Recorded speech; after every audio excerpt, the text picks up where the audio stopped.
وعلى آلك وأصحابك يا محبوب رب العالمين. الصلاة والسلام عليك يا راحة العاشقين وعلى آلك وأصحابك يا نبی الرحمة.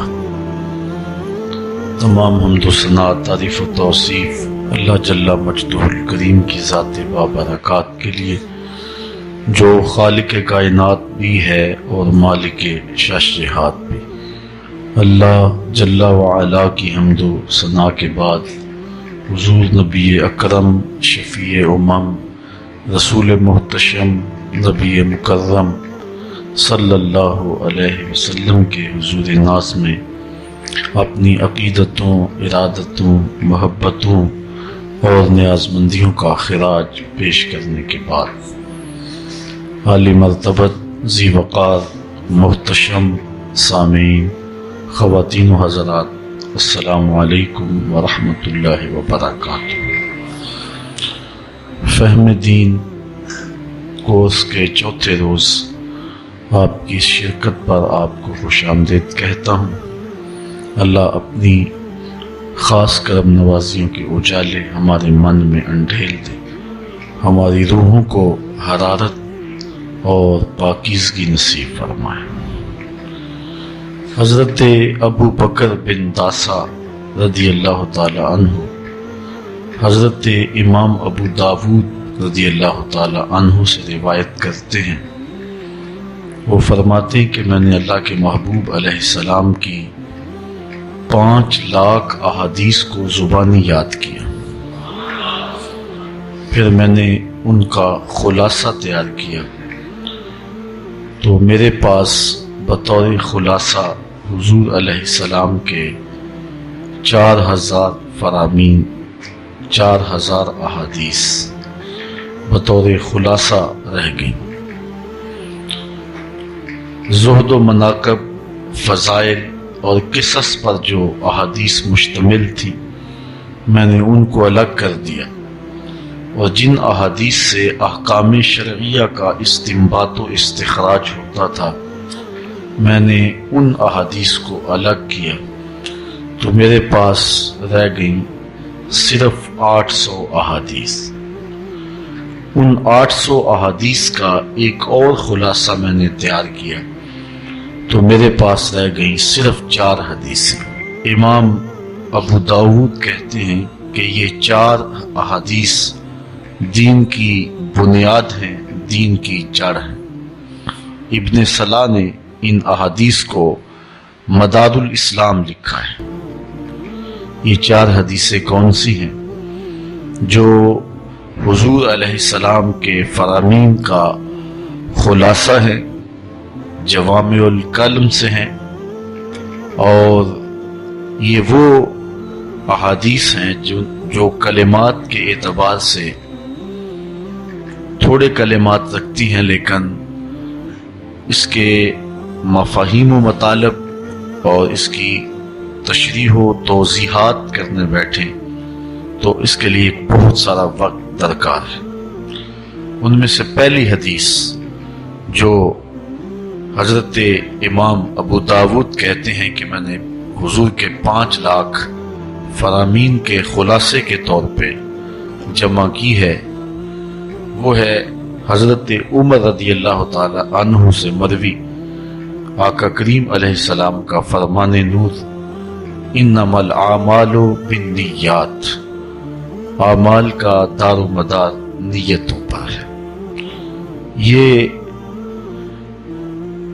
حدیث پاک ہماری زندگی کے اندر ایک نظم پیدا کرتی ہے، اور جو بھی ہم عمل کرتے ہیں اس سے قبل دیکھ لیں کہ اس میں نیت کی خرابی تو نہیں ہے. اسلام نے ہمیں خلوص کی طرف بلایا ہے، اور خلوص اگر عمل میں نہیں ہوگا تو عمل قبول نہیں ہوگا. ریاکاری اس کی اتنی شدت کے ساتھ نفی کی گئی کہ اسلام میں ریا کو شرک کہا گیا. حضرت عمر رضی اللہ تعالی عنہ مسجد نبوی سے باہر تشریف لانے لگے تو انہوں نے حضرت معاذ بن جبل رضی اللہ تعالی عنہ کو دیکھا کہ وہ حضور کی قبر انور کے پاس بیٹھ کے رو رہے تھے۔ تو حضرت عمر نے کہا معاذ تم یہاں بیٹھ کے کیوں رو رہے ہو؟ تو حضرت معاذ نے کہا کہ مجھے حضور کا ایک فرمان یاد آ گیا جس نے مجھے تڑپا کے رکھ دیا۔ تو کہا وہ کیا فرمان ہے حضور کا؟ تو حضرت معاذ بن جبل نے حضور علیہ السلام سے مروی ایک حدیث سنائی۔ اس کا پہلا حصہ یہ ہے کہ آقا کریم علیہ السلام نے ارشاد فرمایا کہ معمولی سی ریا بھی شرک ہے۔ تو اللہ تعالیٰ اس بات کو پسند نہیں کرتا کہ عمل میں ریا پیدا ہو، خلوص نہ ہو، للہیت نہ ہو۔ اللہ کے ہاں وہی عمل قابل قبول ہے جو محض اس کی رضا کے لیے کیا جائے۔ اللہ تعالیٰ طیب ہے اور طیب کو ہی قبول کرتا ہے۔ اللہ کے ہاں ناخالص عمل قبول نہیں ہوتے۔ یہ ہمارے اسٹیجوں کے اوپر بڑی دیر سے یہ بات سننے کو ملتی ہے کہ آؤ دربار نبی میں چلیں، کھوٹے سکے بھی وہاں پہ چلتے ہیں۔ یہ کسی شاعر کا اپنا مزاج ہے، شریعت کا مزاج نہیں ہے۔ حضور کے دربار میں کھوٹے سکے نہیں چلتے، وہاں خالص قبول کیا جاتا ہے۔ اور یہ 5 لاکھ احادیث رسول کا خلاصہ ہے، انما الاعمال بالنیات، اعمال کا دار و مدار حسن نیت پہ ہے۔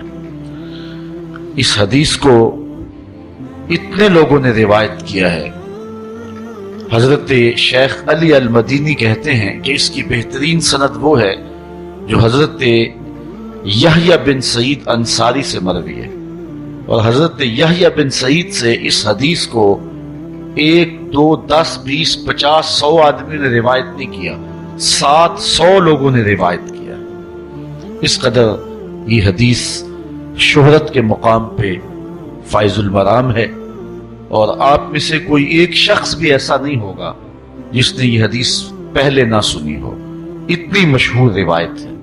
انما الاعمال بالنیات، اعمال کا دار و مدار حسن نیت پر ہے۔ دوسری حدیث حضرت نعمان بن بشیر رضی اللہ تعالی عنہ سے مروی ہے۔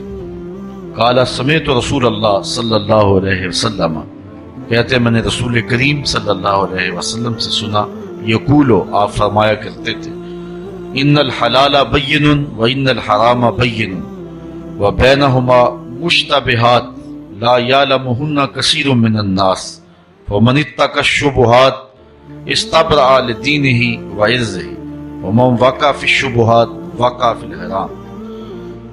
حضور علیہ السلام نے ارشاد فرمایا کہ بے شک حلال بھی واضح ہے اور حرام بھی واضح ہے۔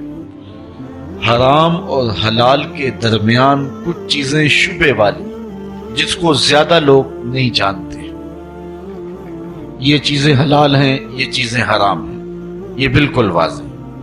اور کچھ چیزوں کے بارے میں اشتباہ پایا جاتا ہے، زیادہ لوگ اس کو نہیں جانتے۔ تو حضور نے ارشاد فرمایا فمن اتقى الشبہات، جو شبہ والی چیزوں سے بچ گیا اس نے اپنی عزت بھی بچا لی، اپنا دین بھی بچا لیا، اور جو شبہات میں پڑ گیا وہ حرام میں پڑ گیا۔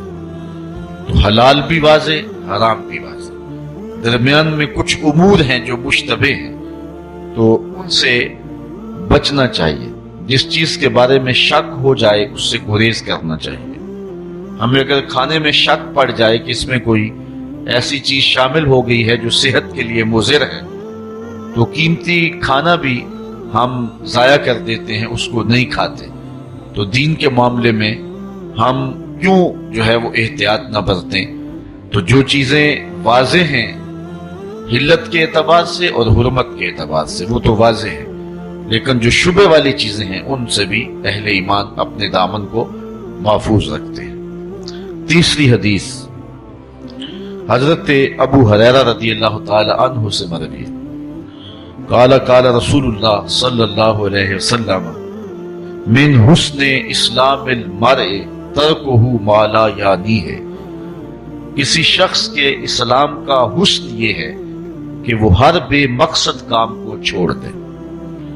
اس کا اٹھنے والا ایک ایک قدم با مقصد ہو، اس کی زبان سے جو گفتگو صادر ہو رہی ہے وہ بامقصد ہو، اس کا قول و عمل، اس کا طرز زندگی، اس کا انداز معاشرت بامقصد ہو، مقصدیت سے بھرپور زندگی اس کی گزرے، تو یہ کسی شخص کے اسلام کا حسن ہے، کسی شخص کے اسلام کا جمال ہے۔ آج ہم اپنا وقت جس طرح برباد کر رہے ہیں، فضول اور بیہودہ گفتگو میں جس طرح اپنی صلاحیتوں کو ضائع کر رہے ہیں، اور جس انداز کے ساتھ اپنے وقت کا مصرف ہم نے بنایا ہوا ہے، ہم اس حدیث کی روشنی میں غور کریں اور اپنی زندگی کی ایک ایک سانس کو، ایک ایک ساعت کو بامقصد بنائیں۔ چوتھی حدیث حضرت انس رضی اللہ تعالی عنہ سے مروی ہے۔ وہ حضور سے روایت کرتے ہیں کہ آقا کریم علیہ السلام نے ارشاد فرمایا، لا یؤمن احدکم حتی یحب لاخیہ ما یحب لنفسہ۔ اتنی دیر تک تم میں سے کوئی شخص کامل مومن نہیں ہو سکتا جب تک اپنے بھائی کے لیے وہ پسند نہ کرے جو اپنے لیے پسند کرتا ہے۔ یہ جذبات اگر کسی شخص کو نصیب ہو جائیں کہ وہ اپنے بھائی کے لیے، وہ اس کا خونی رشتے کا بھائی ہو یا اس کا دینی بھائی ہو، تو وہ اپنے بھائی کے لیے وہ پسند کرے جو اپنی ذات کے لیے پسند کرتا ہے۔ انسان کے جذبوں کی کائنات جب تک کتنی پاکیزہ تر نہیں ہو جاتی اور اس کا باطن اتنا ستھرا جب تک نہیں ہو جاتا، تو اتنی دیر تک ایمان کا کمال وہ نہیں پا سکتا۔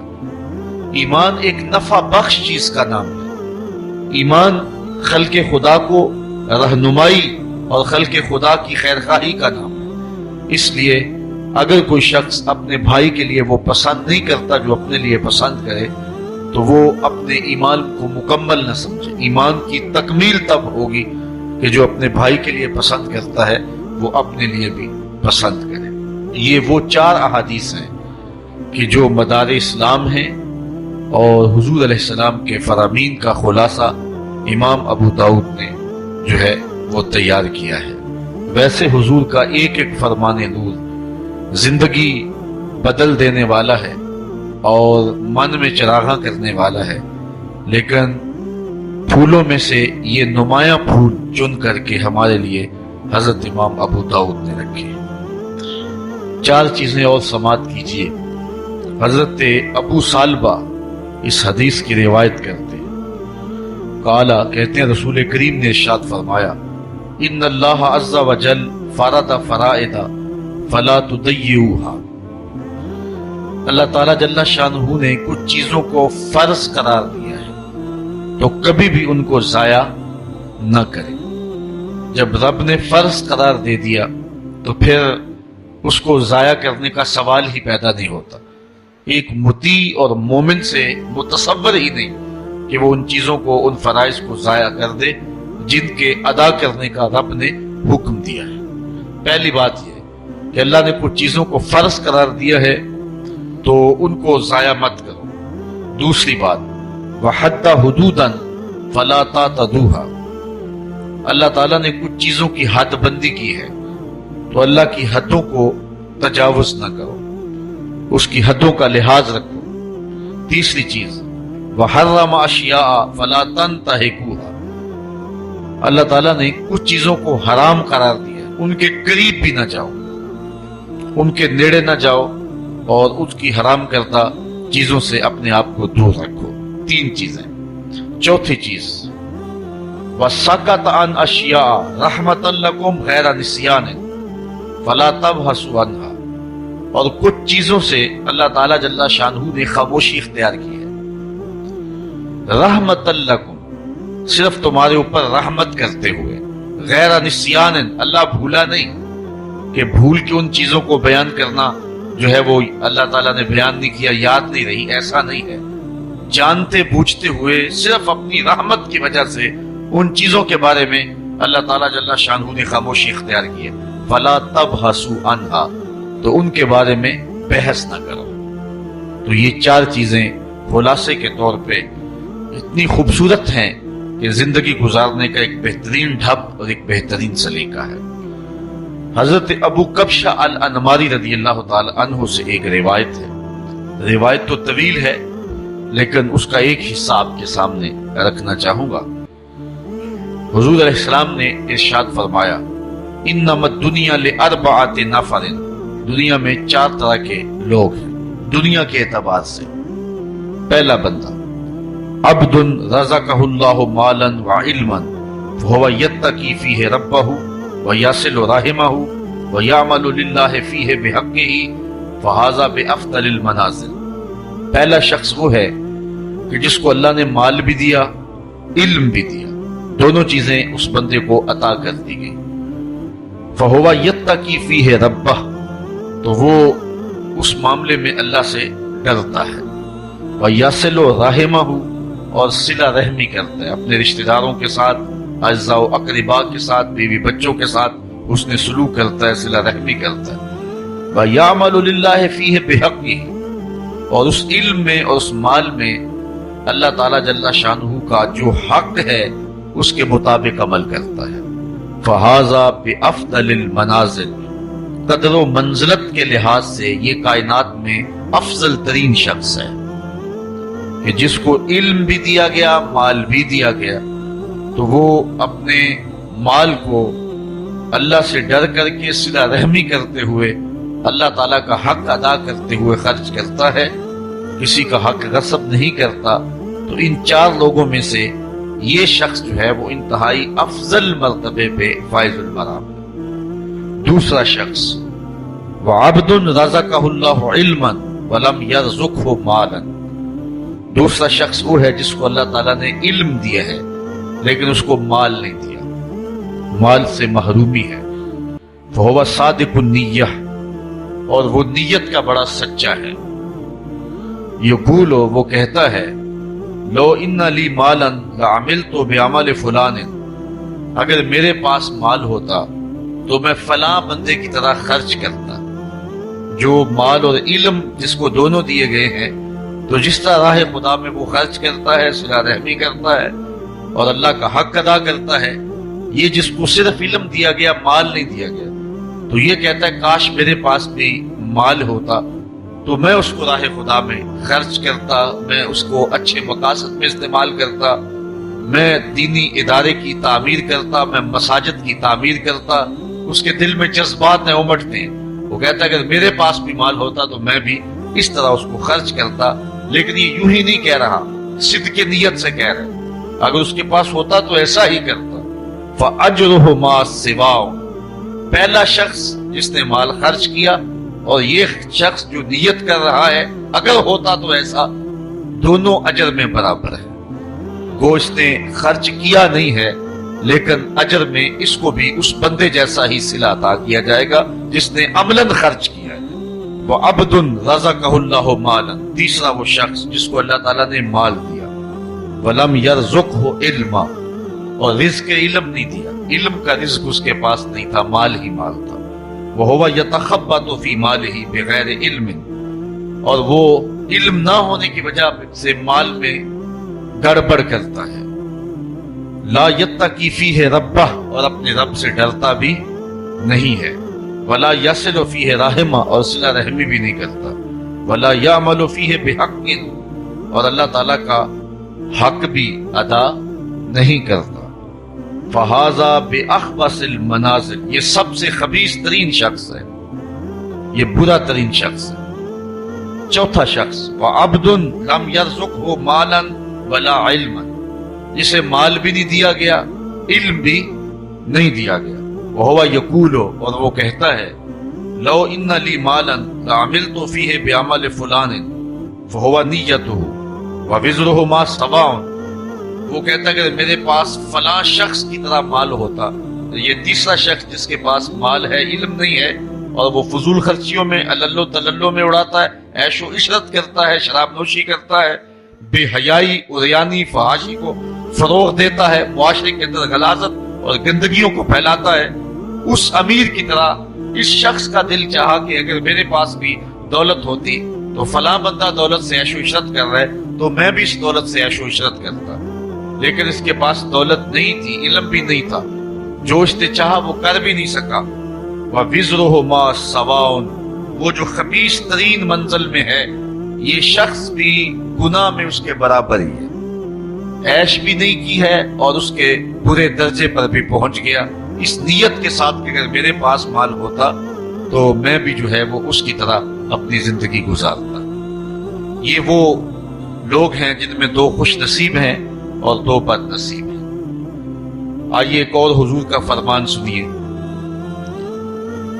آقا کریم علیہ السلام نے ارشاد فرمایا، حضرت عبداللہ ابن عباس روایت کرتے ہیں، حضرت ابن عمر نے بھی اس کو روایت کیا، اربع اذا کن فیک فلا علیک ما فاتک من الدنیا۔ حضور نے فرمایا چار چیزیں ایسی ہیں اگر تیرے پاس وہ ہیں تو دنیا کی کوئی چیز بھی تیرے پاس نہیں ہے تو پریشانی نہیں ہے۔ اگر چار چیزوں کا سرمایہ تیرے پاس ہے پھر دنیا کی کوئی چیز بھی تیرے پاس نہیں ہے، فلا علیک، تو تجھے کوئی دکھ نہیں ہونا چاہیے، کوئی پریشانی نہیں ہونی چاہیے اگر یہ چار چیزوں کو تجھے عطا کر دیا گیا، یہ چار چیزیں تجھے ودیعت کر دی گئی۔ تیرے پاس کچھ بھی نہیں ہے دنیا کی لیکن یہ چار چیزیں، وہ چار چیزیں کون سی؟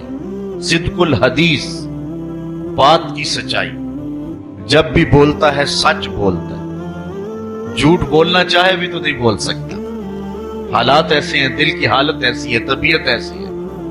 کچھ لوگوں کے لیے سچ بولنا مشکل ہوتا ہے اور کچھ لوگوں کے لیے جھوٹ بولنا مشکل ہوتا ہے، اور اگر وہ کسی ایسے اوکھے ویلے پھنس بھی جائیں تو پھر بھی سچ کے دامن کو نہیں چھوڑتے۔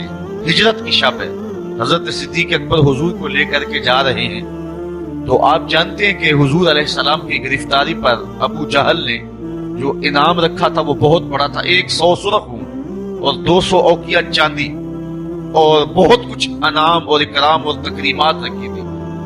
اب ایک شخص جو حضور کو جانتا نہیں تھا، حضرت ابو بکر سے بھی شناسا نہیں تھا، تو پورا عرب ڈھونڈنے نکل پڑا تھا حضور کو، تو ڈھونڈتے ڈھونڈتے حضرت ابو بکر کے پاس پہنچا اور حضور بھی ساتھ تھے، اس کو شک پڑا کہ جس کو ہم تلاش کر رہے ہیں وہ یہی نہ ہو، تو حضرت ابو بکر کو پوچھتا ہے کہ یہ شخص کون ہے؟ اب اگر حضرت ابو بکر کہیں کہ یہ حضور ہیں اور آقا کریم کا بتاتے ہیں تو پھر جو ہے وہ درست نہیں ہے، اور اگر کہیں کہ یہ حضور نہیں ہیں تو پھر ابو بکر کی زبان پہ تو سوائے سچ کے کبھی کچھ آیا ہی نہیں ہے۔ تو حضرت ابو بکر اس مشکل وقت میں پھنس گئے، ایک طرف محبوب علیہ السلام کی ذات ہے اور دوسری طرف صداقت کا امتحان ہے۔ عرب میں جب قافلے چلتے تھے تو لوگ ان کے ساتھ سفر کرتے تھے، اور اگر کسی کو تنہا سفر کرنا پڑتا تو چونکہ جس طرح آج کل سڑکیں ہیں اس دور میں سڑکیں نہیں ہوتی تھی، تو جنگلوں کے راستے تھے، صحرائی اور پہاڑی راستے تھے، تو کچھ لوگ ان راستوں کے شناور ہوتے تھے اور ان لوگوں کو ساتھ لے کر کے مزدوری پہ اور یا جو ہے وہ مدد کے طور پہ ساتھ لے کر کے ان کی مدد سے وہ سفر کیا کرتے تھے، اور ان کو عربی میں ہادی کہتے تھے، گائیڈ، جن کے ذریعے سے سفر کیا جاتا تھا۔ تو حضرت ابو بکر سے پوچھا کہ اس شخص نے کہ یہ تمہارے ساتھ کون ہے؟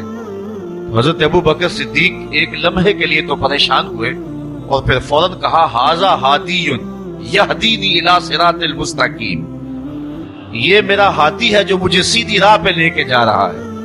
تو وہ سمجھا کہ یہ کوئی گائیڈ ہے، لیکن سیدنا صدیق اکبر بتا رہے تھے میرے دل و جان کا ہادی اور مرشد یہی تو ہے نا۔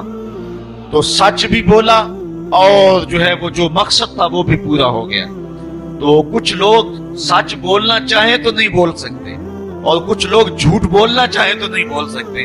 اگر اللہ کسی کو یہ شان دے دے کہ اس کی زبان پہ سچ ہی آتا ہو تو اس کو دنیا کی کوئی اور شے نہ بھی ملے تو یہ ایک بہت بڑی دولت ہے۔ پہلی چیز جو حضور نے فرمائی سنیے، صدق الحدیث، اس کو جو ہے وہ سچ بولنے کی عادت ہو۔ سچ بولنا کبھی کبھی بڑا اوکھا بھی بن جاتا ہے۔ وہ بابا بلے شاہ نے کہا تھا، سچ آنکھیں پامبڑ مچتے نے۔ جب بندہ سچ کہے تو مشکلات تو پیدا ہوتی ہیں، اور آج کے اس دور میں جھوٹ کو فن جانا جاتا ہے، لیکن جو حق کی راہوں کے مسافر ہوں ان کو جو بھی قیمت ادا کرنی پڑے ان کی زبان سے سوائے سچ کے علاوہ کچھ آتا ہی نہیں ہے۔ اور ایک حدیث میں آتا ہے جب کوئی بندہ جھوٹ بولتا ہے اس کے منہ سے بدبو نکلتی ہے اور اللہ کے فرشتے ایک ایک میل اس سے دور ہٹ جاتے ہیں۔ تو سچ ہی مومن کا مزاج ہے اور مومن کی زندگی ہے۔ تو جس کو یہ چار چیزیں مل گئی ان میں سے پہلی چیز سچ، دوسری چیز وحفظ الامانہ، امانت کی حفاظت، وہ امانت مال کی صورت میں ہو وہ قومی ملکی شخصی راز کی صورت میں ہو. جو اللہ کے بندے ہیں وہ امانت میں کبھی بھی خیانت نہیں کیا کرتے. یہ ایک بہت بڑی دولت ہے اگر کسی شخص کو نصیب ہو گئے، ورنہ پیسے دیکھ کر کے تو بڑوں بڑوں کے منہ میں پانی آ جاتا ہے اور اپنا دین اور اپنا ایمان بیچ دیتے ہیں. آج کل تو خیر لوگ چائے کے پیالی پہ دین بیچ رہے ہیں. آج کل تو جو ہے وہ چند ڈگوں پہ ایمان فروخت کیا جا رہا ہے. حضور نے اس دور کی نشاندہی کرتے ہوئے فرمایا تھا کہ لا یبق من الاسلام الا اسمہ ولا یبق من القرآن الا رسمہ مساجدہم عامرۃ وہی خراب من الہدی. اور پھر فرمایا تھا یصبح الرجل مومنا ویمسی کافرا یبیع الرجل دینہ بعرض من الدنیا. دنیا کی چند کوڑیوں کے بدلے لوگ ایمان بیچا کریں گے. تو یہ آج دور آیا ہے. ایک بندہ کہتا ہے کہ میں اگر جھوٹ نہ بولوں، اگر جھوٹی قسم نہ اٹھاؤں تو جو ہے وہ میرا سامان ہی نہیں بکتا. واقعی تیرا سامان نہیں بکتا چونکہ تیرا مقسوم حرام لکھ دیا گیا ہے.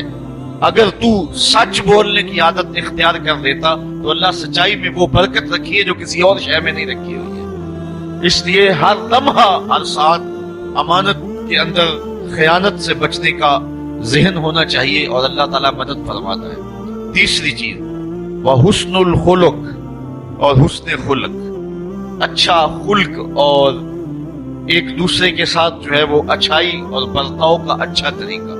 ہم نے خلق کا مفہوم صرف یہ سمجھ لیا ہے کہ کسی کو ہنس کے ملنا یہ اچھا خلق ہے. یہ خلق میں شامل ضرور ہے لیکن صرف ہنس کے ملنا اور پھر جڑیں کاٹتے رہنا، خیانت کرنا اور پشت کے پیچھے جو ہے وہ غیبت کرنا اور اس کو نقصان پہنچانے کی کوشش کرنا، یہ منافی ہے ساری چیزیں حسن خلق کی. حسن خلق کا معنی یہ ہے کہ انسان جو ہے وہ ہر طرح سے ایک اچھا اخلاق اور اچھی عادات کا حامل ہو. صرف مسکرا کے مل لینا اور باقی اپنے لچر انداز وہی رکھنا یہ حسن خلق کے زمرے میں نہیں آئے گا. یہ حسن خلق کا ایک رکن تو ہو سکتا ہے لیکن مکمل حسن خلق یہ نہیں ہے. چوتھی چیز وعفت مطعم اور لقمے کی پاکیزگی. رزق پاک ہو. رزق کی پاکیزگی اللہ کے قرب کا سبب ہے، باطن کی روشنی اور اجالوں کا ذریعہ ہے اور دعاؤں کی قبولیت کے لیے بنیادی شرط ہے. آقا کریم نے ارشاد فرمایا ایک شخص لمبا سفر کر کے کعبۃ اللہ میں پہنچا ہے، یمد یدیہ اور اپنے ہاتھ پھیلا کر کے لمبے لمبے ہاتھ کر کے دعائیں مانگتا ہے. اللہ کا گھر سامنے اور ہاتھ اس نے لمبے آشاسا اغبرا، اس کے کپڑے پھٹے ہوئے ہیں، چہرے پہ گرد پڑی ہوئی ہے لمبے سفر کی وجہ سے، حالت فقیرانہ بنی ہوئی ہے، ہاتھ بھی لمبے ہیں اور کعبۃ اللہ کے سامنے کھڑا ہے. وَمَطْعَمُهُ حَرَامٌ وَمَلْبَسُهُ حَرَامٌ وَمَشْرَبُهُ حَرَامٌ وَغُذِيَ بِالْحَرَامِ. لیکن جو کھایا ہے وہ حرام کا، جو پیا وہ حرام کا، جو لباس پہنا وہ حرام کا، جو غذا دی گئی ہے اس کو وہ حرام کی. فَأَنَّا يُسْتَجَابُ لِذَلِكَ. حضور فرماتے ہیں بتاؤ اس کی دعا کیسے قبول ہوگی. سفر کی حالت بھی ہے، لمبا سفر بھی کاٹا ہے، دکھ مصیبت بھی صحیح ہے، کعبۃ اللہ کے سامنے بھی کھڑا ہے، لیکن دعا قبول نہیں ہوگی. اگر لوگوں کا حق مار کے غصب کر کے عمرہ کرنے چلے جائیں، حج کرنے چلے جائیں تو تمہاری عبادتیں منہ پہ ماری جائیں. یہ انداز ہے اللہ تعالیٰ کے ہاں قبولیت کا کہ لقمہ پاک ہونا چاہیے. جس کا لقمہ پاک نہیں ہوتا اس کی اپنی دعائیں بھی قبول نہیں ہوتی اور اس کے حق میں نیک لوگوں کی دعائیں بھی قبول نہیں ہوتی. تو یہ پہلی شرط ہے زندگی کے اندر قبولیت دعا کی. تو یہ چار چیزیں حضور نے فرمایا جس کو مل گئی. کون کون سی؟ ایک بات میں سچائی، دوسرا امانت میں حفاظت، تیسرا حسن خلق اور چوتھا رزق کی پاکیزگی. اس کے علاوہ اس کو دنیا کی کوئی بھی شے نہیں ملی تو وہ گھاٹے میں نہیں ہے. اور اگر کسی کے پاس یہ چار چیزیں نہیں ہیں، باقی کائنات کی ہر شے اس کے پاس ہے تو وہ کوٹی مول نہیں اس کا اور اللہ کے نزدیک اس کی کوئی قدر و قیمت نہیں ہے. یہ چار چیزیں خوش نصیب لوگوں کا مقصوم ہے. اب بد نصیب لوگوں کا مقصوم دیکھیے کیا ہے. اربعن من کنا فیہ کانا منافقا خالصا. حضور نے ارشاد فرمایا، حضرت ابن عمر روایت کرتے ہیں، بخاری مسلم دونوں نے اپنی اپنی اسناد کے ساتھ اس کو روایت کیا، حدیث صحیح ہے. حضور نے ارشاد فرمایا کہ جس شخص کے اندر چار چیزیں ہیں وہ پکا منافق ہے. منافقن خالصن، وہ خالص منافق ہے. یہاں تو یہ لفظ ہے، ایک حدیث میں آتا ہے وَإِن صَلَّى وَصَامَ، اگرچہ وہ نماز بھی پڑھے اور روزے بھی رکھے، لیکن بخاری اور مسلم کی اس حدیث کے اندر یہ لفظ نہیں ہے. یہاں اتنے لفظ بیان فرمائے گئے ہیں، اربع من کن فیہ کان منافقا خالصا، جس شخص کے اندر یہ چار چیزیں ہیں وہ خالص منافق ہے. ومن کانت فیہ خصلۃ منہن کانت فیہ خصلۃ من النفاق حتی یدعها، اور جس کے اندر ان چار خصلتوں میں سے کوئی ایک ہے تو اس میں منافقت کی ایک خصلت، ایک عادت پائی جاتی ہے. اس کو چاہیے کہ اس کو دور کر دے. جب تک وہ دور نہ کرے گا اتنی دیر تک جو ہے وہ خصلت اس کے اندر جو ہے وہ منافقت کا سبب رہے گی. پہلی چیز، اذا حدث کذب، جب بھی بولے